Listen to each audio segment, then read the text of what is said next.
السلام عليكم ورحمة الله وبركاته ومركلة إيو برنامجكي عافيمادك aan maanta kaga hadlayo infectionka loo yaqaano urinary tract infectionka ama infectionka dumarka ku dhaco oo dhanka hoose ama dhanka taranka. Infectionkani muxuu yahay? Waa maxay calaamadihiisa? Sidee lagu garani karaa? Yuu saameeyaa ama dadku saameeyaa iyo daawadiis waa maxay? Infectionkani wuxuu saameeyaa ugu dhawaan 6 milyan oo qof wadanka Mareykanka. Marka infectionkani wuu kala baxaa noocyaal badan buu leeyahay. Waxaa ka mid ah infectionka loo yaqaano pyelonephritis-ka, cystitis-ka, bacteriuria-ga, candidiuria-ga iyo urethritis-ka. Intaanoo idil wuxuu ka tirsan yahay infectionka urinary tract infectionka loo yaqaano. Marka infectionkani wuxuu saameeyaa gaar ahaan kasoo bilaab kilada xididaha tuubooyinka kilada biyaha kasoo qaado ama kaadada kasoo qaado kaada galeenka sida loo yaqaano cystitis-ka, tuubada kaadada kasoo qaadayso kaada galeenka oo banaanka keenayso sida loo yaqaano urethra-ga oo hadduu infection ku dhaco loo yaqaano urethritis-ka, iyo qayb ka mid ah kilada loo yaqaano pyelonephritis-ka. Infectionkani waxaa keena cayayaamo badan. Cayayaankani ama bahladani waxaa ka mid ah cayayaanka loo yaqaano E. coli-ga, midka kale loo yaqaano Proteus mirabilis iyo kuwa kasii badan. Laakiin midka ugu badan oo cayayaanka infectionkani mar walba keeno waxaa waaye E. coli-ga. Infectionkani yuu saameeyaa? 95% wuxuu saameeyaa dumarka inta u dhaxayso 10 sano ilaa iyo 35 sano ilaa iyo 40 sano oo mar walba ku dhaca. Sababtoo ah dumarkani waxay ku jiraan waqtigii oo reproductive age-kana waxaa waaye waqtigii dhalmada. Marka yaa kaloo saameeyaa infectionkani? Dadka da'da ah wuu saameeyaa, dadka da'dooda ay kor jirto wuu saameeyaa. 2 gabdhaha uurka ah mar walba wuu saameeyaa. Sababtoo ah normal flora-gii oo kaada mareenkii ama dhankaas oo idil wuu isbedelayaa gabadha markay uur noqoto. Sidoo kale gabadha markay uurka tahay jirkeeda oo idil wuu isbedelayaa, xibnaheeda oo idil isbedel baa ku dhacaa. Infectionkani marka wuxuu ku imaanayaa normal flora-gii oo hoos ka jiray ayaa isbedelaya.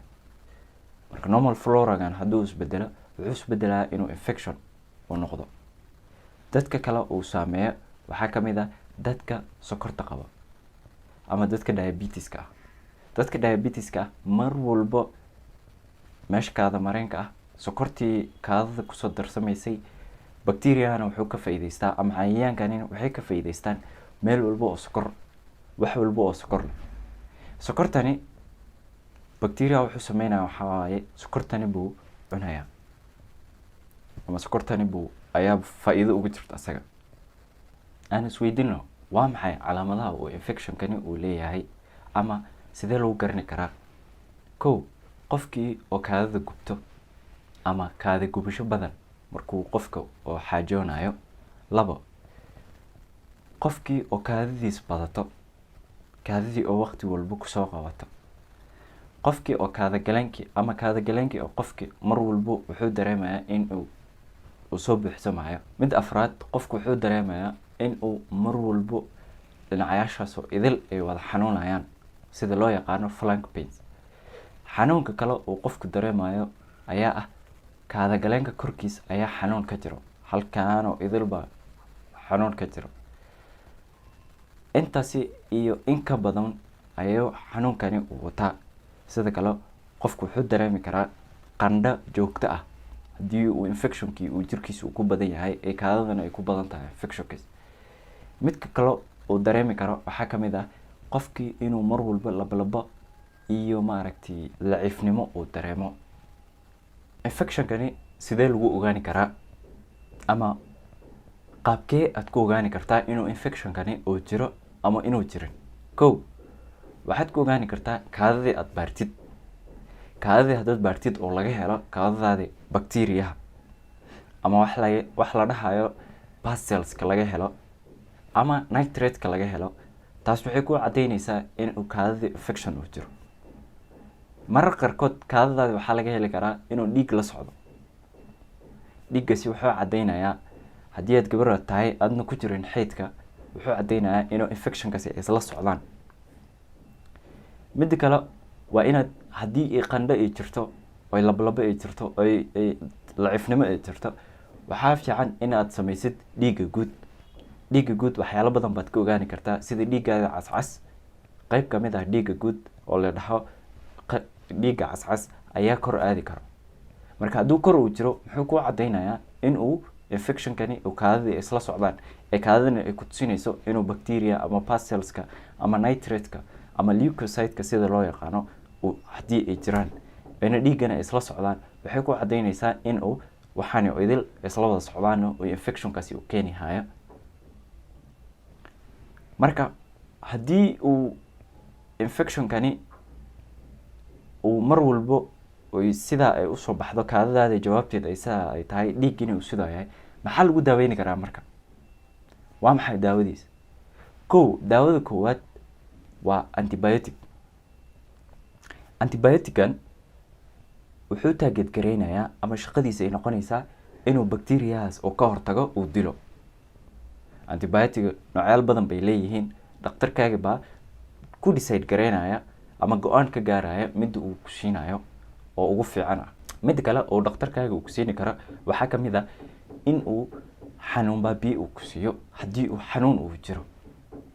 Mid kale waxaa jirta kaadadaada haddii lagu arko inay acidic ay tahay ama pH-keeda ee hoos uu jiro, dhakhaatiirta qaarkood waxay ku siini karaan wax la dhahayo urine alkalinizers.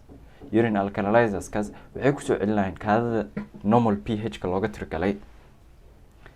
Mid kale uu qofkani uu qaadani karo waxaa ka mid ah in uu fluids la siiyo. Fluidsku waxaa waayo in biyo badan ama biyo lagu xiro qofkii haddii uu qofkii ay ka tambadatay xanuunkii ama xanuunkii uu ka tambatay.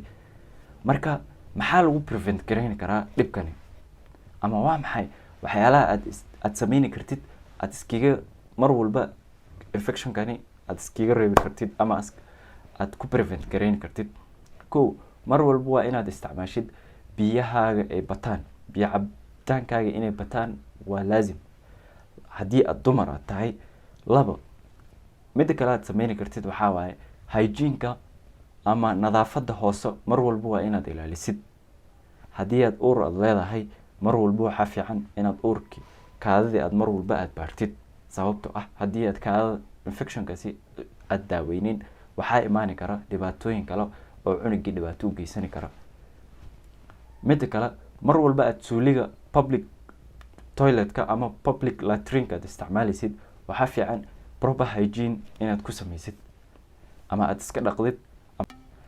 Marka asxaabey, intaa iyo in ka badan ayaa jirto, laakiin barnaamijkeeni wuxuu soo gaaray gabagabadii. Marka fadlan waxaan idinka codsanayaa meel walba aad joogtiin dunida dacaladeed, subscribe, like and share-ka channelka ha ka iloowina. Waxaan idin rajaynayaa meel walba aad joogtiin caafimaad taam ah.